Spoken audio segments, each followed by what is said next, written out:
తర్వాత కోమటిరెడ్డి వెంకటరెడ్డికి సీఎం అయ్యేటటువంటి ఛాన్సెస్ 85 లేదా 80 to 85% ఉండొచ్చు మ్యాక్సిమం. సీఎం అయ్యేటటువంటి అవకాశాలు ఉంటాయి. ఎందుకంటే కోమటిరెడ్డి వెంకటరెడ్డి సీనియర్ లీడర్ కాంగ్రెస్ పార్టీకి సంబంధించి, ఆయన పర్ఫార్మెన్స్ కూడా బాగానే ఉంటుంది. ఆయన మంత్రిగా కూడా ఇప్పుడు పర్ఫార్మెన్స్ బాగానే ఉన్నటువంటి నేపథ్యంలో సీనియర్ లీడర్ కాబట్టి కోమటిరెడ్డికి అవకాశం ఉండొచ్చు. ఆ తర్వాత కోమటిరెడ్డి తర్వాత వివేక్ వెంకటస్వామికి మినిస్ట్రీ ఉండొచ్చు. రేవంత్ రెడ్డి మంత్రులను మార్చిన వివేక్ వెంకటస్వామి మంత్రి పదవి ఉంటుంది. సీఎం అయ్యేటటువంటి ఛాన్స్ లేదు. ఆ తర్వాత వివేక్ వెంకటస్వామి తర్వాత అడ్లూరి లక్ష్మణ్కి సంబంధించిన మంత్రి పదవి కూడా పోయేటటువంటి అవకాశాలు కనబడతా ఉన్నాయి. అలాగే మంత్రి పదవి పోతుంది, నెక్స్ట్ స్పీకర్ ఇచ్చేటటువంటి అవకాశం ఉండొచ్చు, స్పీకర్ పదవి ఇచ్చే అవకాశం ఉండొచ్చు. అడ్లూరికి సీఎం అయ్యే ఛాన్స్ 1% కూడా లేదు. ఆ తర్వాత అడ్లూరి తర్వాత వాకాటి శ్రీహరి మినిస్ట్రీ ఉంటుంది, మినిస్ట్రీ తీసేయరు అంత ఈజీగా. సో వాకాటి శ్రీహరి సీఎం అయ్యేటటువంటి ఛాన్స్ లేదు. సో ఇప్పుడు మొత్తం ఎంతమంది? 14 మంది ఉన్నారు. రేవంత్ రెడ్డితో 15 మంది. ఇప్పుడు అజారుద్దీన్ కూడా ఉన్నాడు. అజారుద్దీన్కి ఇంకా కేటాయించలేదు పదవి, కానీ ఇంకా పూర్తి స్థాయిలో ఆయన ఏదేం కాలేదు.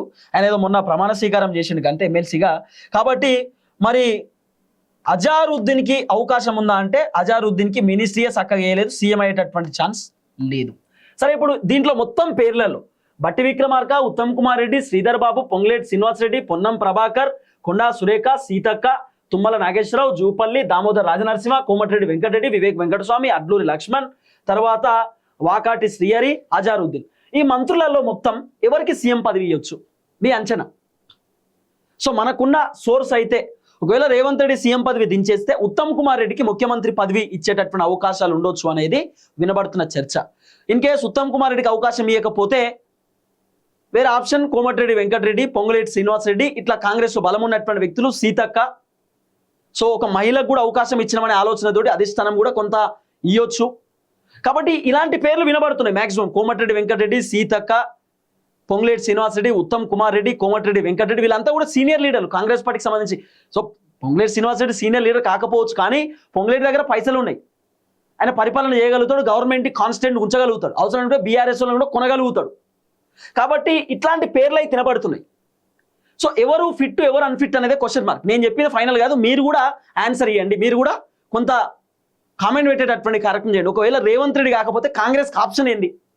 ఇప్పుడు కాంగ్రెస్కి ఆప్షన్ రేవంత్ రెడ్డిని దించేస్తే కాంగ్రెస్కి ఆప్షన్ ఏంది?